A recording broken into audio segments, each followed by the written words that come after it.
আমি সাংবাদিক হবা। এই যে খাবারটা দেখতে পাচ্ছেন, মাঝে মধ্যে এটাও ছুটবে না। না খেয়ে খবর করতে হবে, খবর করো খবর করো খবর করো। ইনফ্যাক্ট তুমি যদি না খেয়ে মরে যাও তাতেও তুমি খবরই করবে, আর কোনো তোমার কাজ নেই লাইফে, খবরই করবে। পুলিশ, আর্মি, তারপরে ডাক্তার, টিচার, যত রকম কাজ আছে সবার একটা লাঞ্চ টাইম হয়। শুধুমাত্র পৃথিবীতে সাংবাদিকদের কোনো লাঞ্চের টাইম হয় না। যখনই খবর হবে তখনই ছুটতে হবে। মাঝে মধ্যে লাঞ্চও জোটে না। এখন বাজে দুপুর, এই কী বলছি, বিকেল এখন 5:30 বাজে, এখন করছি লাঞ্চ। চলো টাটা, লাঞ্চ করে নিই, নয়তো এটাও জুটবে না, আবার খবর করতে হবে। মাঝে মধ্যে না কী বলবো বুঝে উঠতে পারি না, সেই জন্য একটু চিৎকার করে ফেলি। I am so sorry.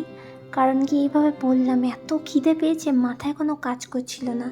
এবার কিন্তু ভ্লগ তো করতেই হবে, তোমাদের সঙ্গে শেয়ার না করলে মনটাও ভালো লাগে না। খাওয়া দাওয়া করি, তারপর কিন্তু একটা পেয়ারা খেয়ে নিলাম। খেয়ে দিয়ে ব্যাস এইবার একটুখানি শান্তি। পেটে খাবার না থাকলে কেমনটা লাগে। তারপরে একটা ভিডিও রিলস আমি শ্যুট করলাম। এরপর কিন্তু এখন আমাকে একটু আমার দরকারে বেরোতে হবে।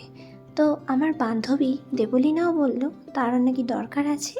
আমি ভাবলাম ঠিক আছে, তাহলে দুজন মিলেই একসাথেই চলে যাই। আমি আমার বেষ্টিকে নিতে এসেছি। বেষ্টি কোথায় হারিয়ে গেছে, কোথায় যে হারিয়ে যায়।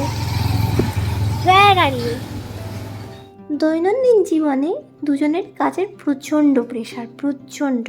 এবং ওর আমার থেকে এখন বেশি কাজের প্রেশার হবে। ও একটুখানি বলতে বারণ করেছে যে কিসের, তবে ও যদি পারমিশন দেয় পরে কখনো শেয়ার করব। তো ওর রোববার করে ছুটি থাকবে, ও যেখানে এখন আছে আর কি। তো সেই জন্য এখন আমাদের দেখা খুব কম হবে। এই দীপান্বিতা, দেবলীনাকে তোমরা খুব কম দেখতে পারবে ফ্রেমে। কর্মব্যস্ততার জন্য আমাদের আর ঘোরা হবে না, মজা করা হবে না। যাই হোক, আমরা এসেছিলাম প্রথমত ঘুরতে, হাওয়া খেতে, স্কুটি চালাতে। তারপর এসেছি আমরা ক্যাফেতে। হ্যাঁ, আমাদের ভোটের যে ফর্ম সেটাকে একটুখানি প্রিন্ট করার জন্য, প্রিন্ট নয় জেরক্স করার জন্য ও এসছে, এবং আমি এসেছিলাম ল্যামিনেশন করিয়ে নেওয়ার জন্য।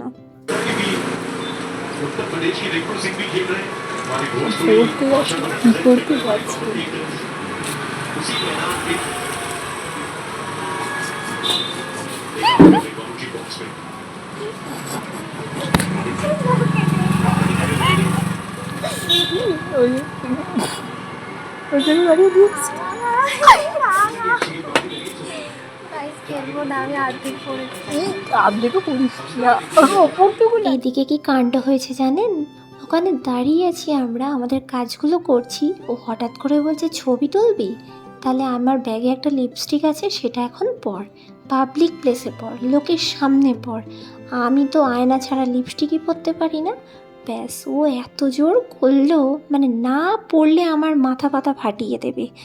বেস্ট ফ্রেন্ড হলে যা হয়, প্রত্যেকটা কথায় মানি যেহেতু, সেহেতু পুরো আশকারাপে বদমাইশি করেছে আমার সঙ্গে। লোকের সামনে লিপস্টিক পরছিলাম আর লোক আমাকে হা করে দেখছিল। যাই হোক, বান্ধবীর জন্য এইটুকু একটু সহ্য করাই যায়। এরপর আমরা ইকির মিকির চামচিকির আমাদের মন প্রাণের গল্প করতে করতে আমরা একটুখানি স্কুটি নিয়ে ঘুরছিলাম। আমি হিন্দি ভুলে গেছি, এটা আমাদের বাপের রাস্তা, এখানে আমরা গাড়ি চালাবো। এই যে এ হচ্ছে পাগল, তার কাটা ছিট, এর কোনো এ নেই। সবটা ঠিক আছে, আমরা চালাবো, চলো। না, যখন আমরা বেরোই আমাদের কোনো গন্তব্যস্থল থাকে না, যেদিকে দু চোখ যায় সেদিকেই আমরা চলে যাই। আজ যেরকম আমরা কোন্নগর এসেছি, তবে বারাবন্দির নয়, বাটাতেও নয়, তার আরও আরেকটু আগে। এই যে এই মহারানী এবার চাও খেতে পারে না, সেই ফু ফু করতে করতে ডাবের জলের মতো খেলো। আমি তো হাসতে হাসতে পড়ে যাচ্ছি। হ্যাঁ, আর আবার যেখানে আমরা দাঁড়িয়েছিলাম এই সামনেই ঘাটটা ছিল। দেন ওই ঘাটটায় আমরা দুজনে একটু হাওয়া খেয়ে গল্প করে ডিরেক্ট ওকে আমি ওর বাড়ির গলিতে নামিয়ে দিলাম। চলো এবার বাড়ি ফিরতে হবে। এরপর কিন্তু ও তাড়াহুড়ো করে চলে গেল। এবার আমি যে বলবো কিছু খাবি, ও চলেই গেল, ও দাঁড়ালোই না, ওর বাবার জন্য ওর ভয় করছিল। যাই হোক, আমি আমার জন্য একটু চটপট কিনলাম, তারপর নিয়ে আসলাম বাড়িতে।